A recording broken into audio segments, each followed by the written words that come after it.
Welcome to the Low Country Revolutionaries, the podcast that dives deep into the heart of Charleston, South Carolina's vibrant entrepreneurial scene. I'm your host, Bill Bellott, founder of Veritas Exoscience, and each week we're spotlighting the boldest innovators from the Chucktown startup community. These are the visionaries pouring their heart and soul into the businesses that are transferring Charleston into a global hub of creativity and American ingenuity. Get ready for raw, real conversations with the trailblazers shaping our city's future. Let's dive in. I would like to welcome Korey McDavid. Korey went to Clemson and graduated in 2008. He was commissioned in the Army and selected to fly Apache helicopters. Sounds like fun. And then he deployed to Iraq. That probably wasn't as much fun. And then he came back to Charleston in 2012 and continued with the National Guard.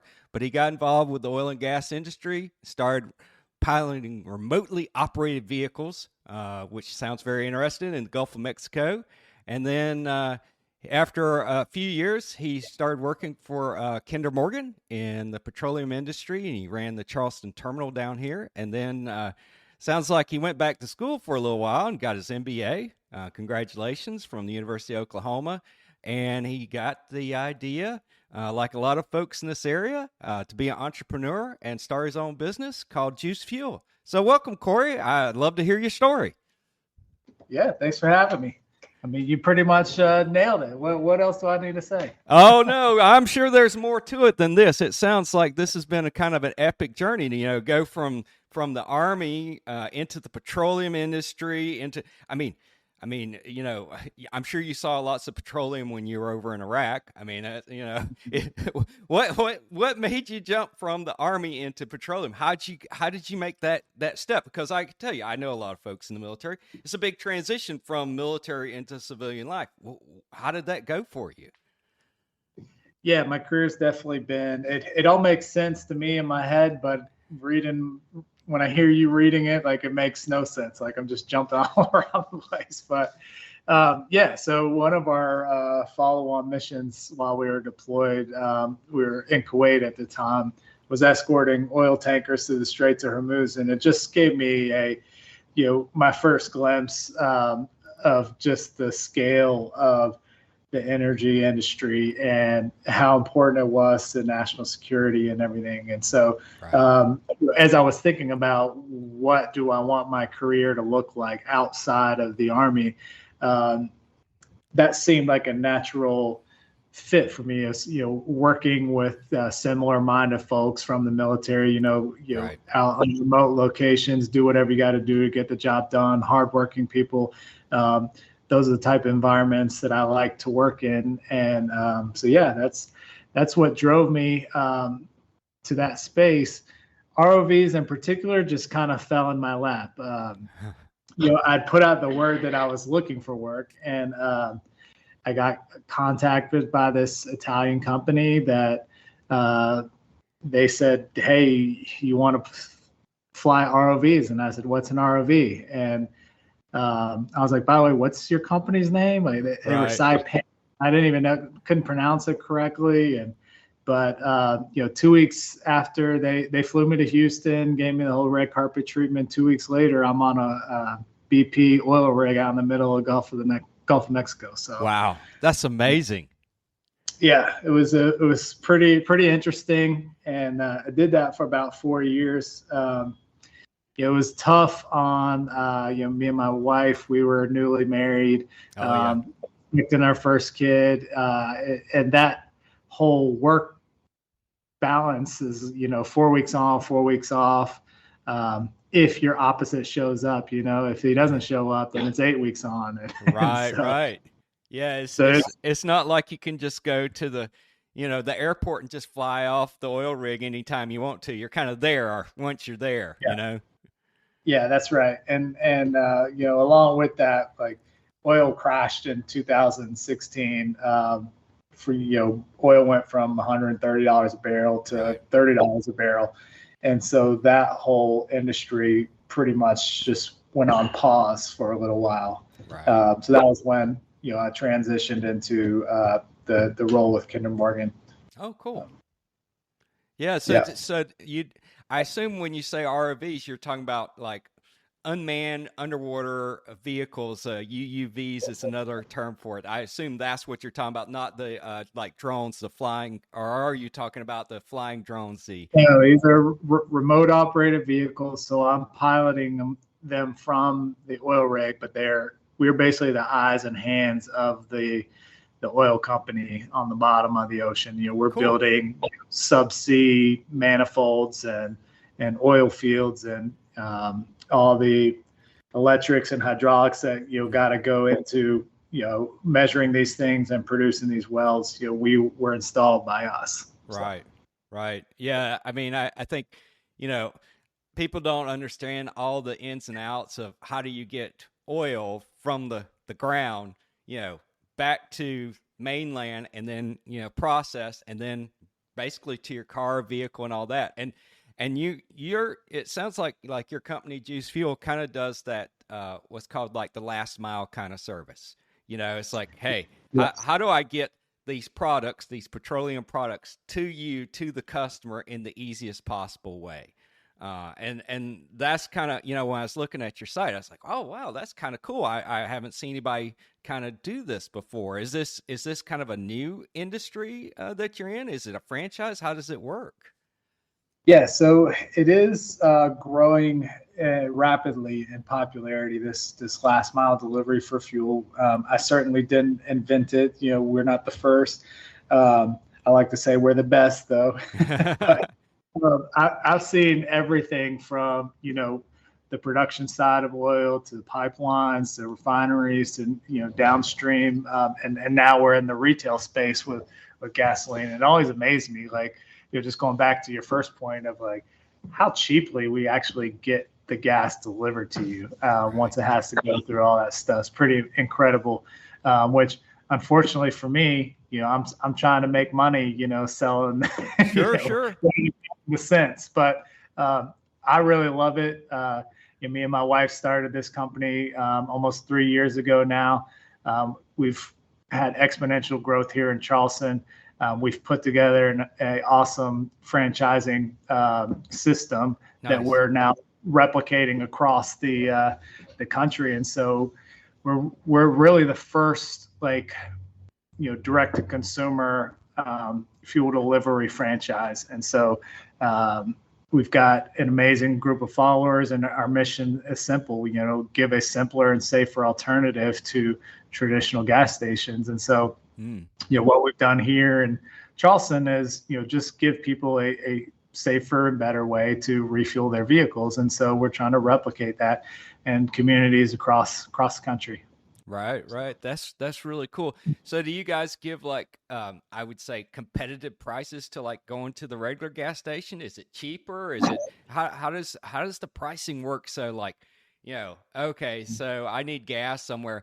Is it worth it for me to get you guys to come and fill me up, or should I drive somewhere? How do I make those decisions? Well, it depends what your time is worth, right? Right, exactly. Yeah. We certainly are a premium service, right? And so that being said, we are very competitively priced. So we're always we fall within the retail spread. Okay. That there is a spread, right? Sure. You can go to Costco and get it for as cheap as you can, or you can go to one of the branded stations and you could pay. In Charleston today, it's 35 to 40 cents is the retail spread. You could pay anywhere in between there, and so we're always on the higher end of the spread because we're bringing it to you. Right. But it's still competitively priced. One of our most popular comments on our socials is like, oh yeah, for $10 a gallon, they'll bring it to you. Well, that's just not the case. We're delivering it for $2.99 today. I don't know how closely you watch fuel prices, but in your head, that's a great. You're paying. That's a great price, to be honest. I mean, I've lived in lots of different places around the country, and depending on where you are, that's a really good price. And yes. and I saw you guys fuel up like more than just cars. You'll do a boat and stuff like that too, right? We fuel up anything and everything. So when I was at Kinder Morgan, I saw that there was so our customers were the fuel suppliers, right? And their customers were the distributors and the gas stations. And so I was monitoring this space pretty closely, and just saw that there was no one delivering to the everyday person or the small business or the small construction site. If you were moving a ton of fuel, there are people that'll bring it to you.